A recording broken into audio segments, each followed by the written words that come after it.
A gente está vivendo um momento muito complicado no mundo inteiro. Saímos de uma pandemia, hoje tem uma invasão da Ucrânia, e aqui no Brasil a gente está se aproximando das eleições, as pessoas estão muito.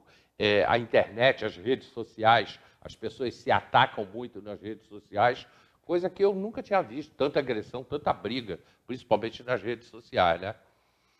E esse momento que a gente está vivendo, eu tenho ouvido as pessoas falando numa batalha espiritual. E aí, bispo, a gente está realmente vivendo uma batalha do mal contra o bem e o bem contra o mal? Como é que se combate isso? No aspecto político, eu não vejo essa luta, né? Eu não vejo essa guerra. Eu vejo uma disputa acirrada, né? E um momento que o Brasil tem tudo para crescer, para desenvolver, para ser, né, a distribuição de renda que está acontecendo, de alguma forma está acontecendo, mas a questão da batalha espiritual, como eu disse antes do intervalo, ela começou lá na tentação de Jesus, né? Quando ele fez aquele jejum de 40 dias, que ele foi tentado. Então, ali começou, do que a gente conhece pela Bíblia, o de guerra espiritual. Num passado muito recente, parecia que a guerra espiritual era guerra religiosa. A guerra espiritual não é guerra religiosa. Há uma força maligna. A gente sabe que há, pela Bíblia a gente sabe que há, por tudo que acontece no mundo a gente sabe que há, mas a própria Bíblia diz que a nossa luta não é contra pessoas, não é contra a carne. A nossa luta é contra potestades espirituais que agem nas regiões celestes e que Satanás veio para matar, roubar e destruir. Isso está lá no Evangelho, e que Jesus veio para dar vida e vida em abundância. Então, o trabalho que o mal faz, ele sempre existiu, e até o final da história da humanidade, quando ela chegar, ela vai existir. Agora, o que acontece são pessoas que se deixam usar por essas forças espirituais do mal. E aí estão matando, estão roubando, estão destruindo. Eu vejo a batalha espiritual nesse sentido. E como, na minha experiência razoavelmente longa, né, de muitas pessoas que vieram para a igreja, se converteram, aceitaram Jesus como Senhor e Salvador, e se tornaram pessoas realmente transformadas, a gente sabe da história dessas pessoas que praticaram o mal. Só um exemplo, assim, podia ficar aqui com você há bastante tempo falando, não é? de um jovem militar, policial militar, que tinha uma vida não exemplar, né? E ele era tido como um assassino de aluguel. E ele, então, ele contou depois, né, para mim, porque ele foi levado, ele contraiu AIDS, ele ia se suicidar. Inclusive, eu tive agora domingo com um militar que trabalha no Rio de Janeiro, em assistência aos militares. Ele falou que o suicídio entre os policiais militares está muito alto, né? E esse moço, ele se converteu na nossa igreja, ele foi para a nossa igreja. E ele disse que, quando recebia as encomendas para matar, ele ia, matava, ele sentia gosto de sangue na boca, mas depois ele não se lembrava de mais nada. Então, a gente ficou acreditando que ele, além de matar, ele bebia o sangue da vítima, e aí ele pegou AIDS. A gente acredita que foi isso, mas não teve comprovação. Ele faleceu, infelizmente, de AIDS. Mas se tornou uma outra pessoa completamente transformada. Então, esse é o poder do Evangelho, né? Que pega o que está sendo usado pelo mal e transforma numa pessoa normal, como qualquer outra pessoa, um chefe de família, uma mãe, um profissional. Esse é o poder. Então, a batalha espiritual é vencida quando a pessoa é transformada pelo poder de Deus. E como é que a gente consegue isso? Como é que a gente consegue essa transformação? Essa transformação é algo totalmente sobrenatural, então você não tem como você explicar. Geralmente as pessoas passam por essa transformação em momentos críticos das suas vidas, não é? Uma doença grave, não é? Uma crise familiar, e aí entra o nosso ministério, que é como pastores e também os padres, né? De ajudar essas pessoas, de não só aconselhar, mas as pessoas precisam de apoio, precisam de uma comunidade, precisam participar de uma comunidade, ser alimentadas espiritualmente, com conhecimento da palavra de Deus, mas é poder de Deus puro. Às vezes, eu não tenho nada escrito, não é meu dom escrever, mas às vezes penso, por que o senhor não escreve as histórias, as experiências que o senhor já passou, né? De restauração de casamentos, de pessoas que foram curadas de maneira totalmente sobrenatural. Agora nós tivemos uma experiência com o meu genro, que também é pastor aqui na Metodista, né? Que teve uma trombose cerebral, 40 e poucos anos, do nada. E depois de tanta oração, de acompanhamento médico, quando a médica olhou o exame anterior, não é? A tomografia anterior, e olhou a última, ela disse com os lábios dela, aqui tem um milagre. Pastor Warley. Pastor Warley, aqui tem um milagre, ele passou por um milagre. Porque, a princípio, o que aconteceu com ele foi gravíssimo. Foi. Ou morte ou uma sequela para sempre. E depois, assim, de repente, quando eu vi, até foi no Copete, eu acho que foi no Copete, e de repente todo mundo falava, pastor, você recuperou. Menos de 60 dias. Menos de 60 dias. Então, esses milagres a gente vive em toda a nossa vida ministerial, a gente vive experiências, né? Com esses milagres, e de pessoas transformadas, pessoas profundamente transformadas em pessoas normais, né? Pessoas normais. Sim. Porque as pessoas, quando estão envolvidas especialmente com crime, não são pessoas normais, não é possível que sejam pessoas normais. Mas o senhor falou que quando a pessoa passa por um problema, que está vivendo problemas, às vezes problema de saúde, aí procura a igreja. Então, a gente só procura, na sua maioria, a gente só procura a igreja ou procura a Deus quando precisa?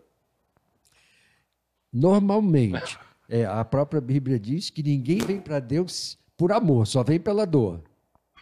Então, a maioria das pessoas que vêm, que eu conheço, foi pela dor, ou perda de uma pessoa, ou doença, ou falência financeira, geralmente. Pelo amor mesmo, eu acho que não me lembro de nenhum exemplo que eu estava tudo bem, 100%, e aí eu vim na igreja, conheci Jesus e me converti. A não ser que tenha uma formação já desde criança, né? Desde pequeno, uma formação religiosa, aí é diferente. Mas no normal, ninguém vem, não. Porque pecado parece uma coisa muito boa, porque todo mundo peca, né? A própria Bíblia diz que todos pecaram e carecem da glória de Deus, da graça de Deus. Então, pecado, enquanto está tudo bem, é bom, né? Parece que é bom mesmo, né? Mas quando fica ruim, aí...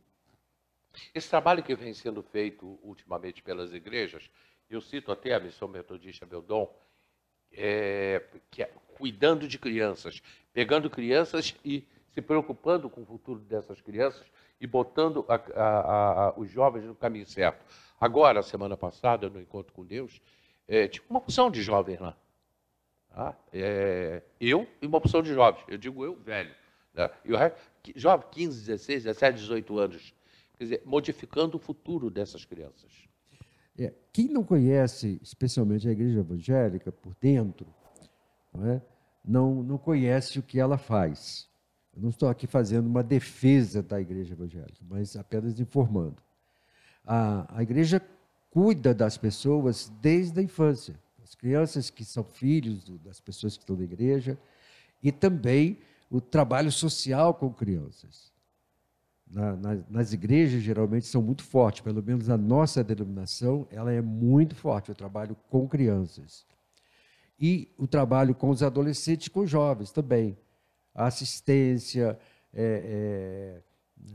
programas Então, todos os anos há programas especiais para as crianças, há programas especiais para adolescentes, há programas especiais para jovens. Então, é a maneira, uma outra ferramenta que a igreja está usando hoje, que são as chamadas células, que são os grupos que se reúnem nas casas. Então, existe células só para criança, alguém que cuida de um grupo de crianças e uma vez por semana reúne essas crianças nas atividades para o nível dessas crianças, não só a religiosa, mas também de lazer. Não é? Aqui na Central tem os adolescentes. Toda quarta-feira tem 40, 50 adolescentes ali e tem um pastor que orienta esse grupo e eles vão levando outros colegas da escola. Essa semana passada mesmo, o pastor Arlo estava falando que há uma menina, uma adolescente, né, que está levando colegas da escola às quartas-feiras. Então, é uma boa oportunidade de você ver numa igreja, ou aqui na Metodista Central, se você tem filho adolescente. Né, quem sabe você leva. E lá é o papo deles, né? Eles têm grupo de jogos, como qualquer adolescente, eles têm lazer e tem o encontro deles, onde eles oram, aprendem a Bíblia. Isso aí você está formando cidadãos, né? Formando cidadãos. Bom, a gente já está nos minutos finais do programa, e agora o pastor o senhor hoje mora em Cabo Frio. Hoje eu moro em Cabo Frio. Está cuidando de Cabo Frio? Não estou cuidando de Cabo Frio, não. Eu estava lá fugido da Covid, porque eu estava, de fato, trabalhando em Portugal.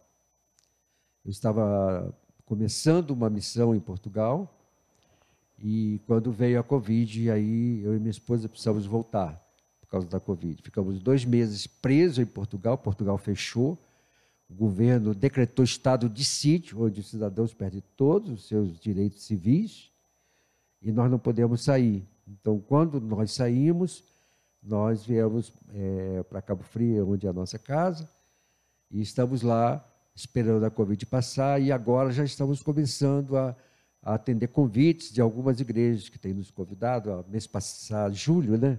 Hoje é setembro, então, né? Final de julho estivemos aqui falando para os pastores aqui da cidade, e atualmente estou vindo uma vez por semana, essa é a última semana, aqui na Central e no meu dom, na Missão Metodista.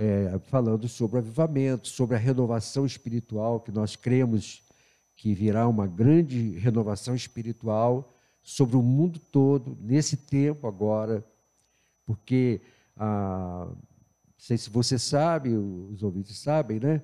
Os reavivamentos espirituais, ao longo da história, têm sido localizados em alguns lugares, em alguns países. Por exemplo, como na Coreia do Sul, nos anos 50 para cá, houve um grande despertamento espiritual lá. E agora nós cremos que esse avivamento, essa renovação espiritual, vai ser a nível global, do mundo todo. E tanto lá fora, na Europa, eu estive um tempo na Europa, a gente ouve falar isso, aqui no Brasil está se falando isso, e nós estamos também falando sobre isso.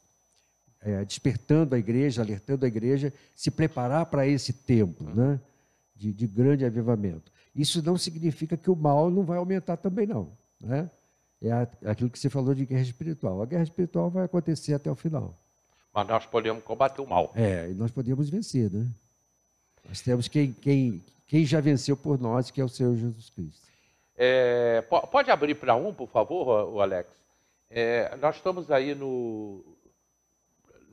chegando no dia 7 de setembro, dia da independência do Brasil, e a gente já está como eu falei, nos minutos finais do programa, encerrando o programa. Eu vou pedir ao bispo para fazer uma oração pelo nosso país, pelo nosso Brasil, pela nossa Teresópolis. Eu já sei, dia 7 de setembro, compete às 3 horas da tarde, lá na Prefeitura. A gente vai falar disso nos próximos programas. Um culto pelo dia 7 de setembro. Bispo, eu queria que o senhor encerrasse o programa para a gente, orando pelo nosso país, pela nossa cidade, e logo mais a gente está junto lá na Missão Metodista. Com certeza. Vamos orar então. Senhor, muito obrigado por esse tempo, obrigado pela vida do Hélio, pelo seu ministério, porque esse programa, esse tempo, essa televisão, também tem um ministério preocupado com as causas da cidade, com o bem-estar das pessoas, com as necessidades. Nós agradecemos pela vida dele, que o Senhor continue abençoando, dando saúde, graça e sabedoria. A cidade de Teresópolis, Senhor, que nós reconhecemos que é uma cidade segundo o teu coração, que tu amas, Senhor, este povo, mas especialmente pelo nosso país, Senhor. Tantas guerras, tanta violência, tanto crime, drogas, prostituição, corrupção. Tem misericórdia, Senhor, deste povo. Esse país tão lindo, esse país tão rico, esse povo tão amoroso, esse povo que é bem recebido em qualquer lugar do mundo. Mas, Senhor, nós precisamos da tua intervenção nesse tempo. E que nessas eleições, Senhor, o Senhor possa levantar, Senhor, um homem segundo o teu coração ou uma mulher segundo o teu coração para governar este país. É a nossa oração em nome de Jesus. Amém. Amém, amém. Eu vim para aqui, para a minha bancada,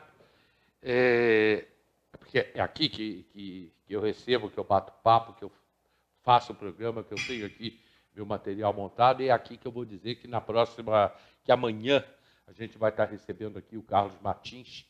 A gente vem falar sobre o desenvolvimento do país, sobre a nossa cidade, enfim. Carlos Martins, ele é gestor público, vai ser um papo muito legal. E para segunda-feira, a gente vai estar já na expectativa do 7 de setembro. Para segunda-feira, eu estou preparando um programa especial, tá? Então, aguarde o programa de segunda-feira. Eu vou falar disso amanhã. Muito obrigado a todos vocês pelo carinho, muito obrigado pela audiência. Bispo, mais uma vez, muito obrigado. Até logo mais, a gente vai estar junto.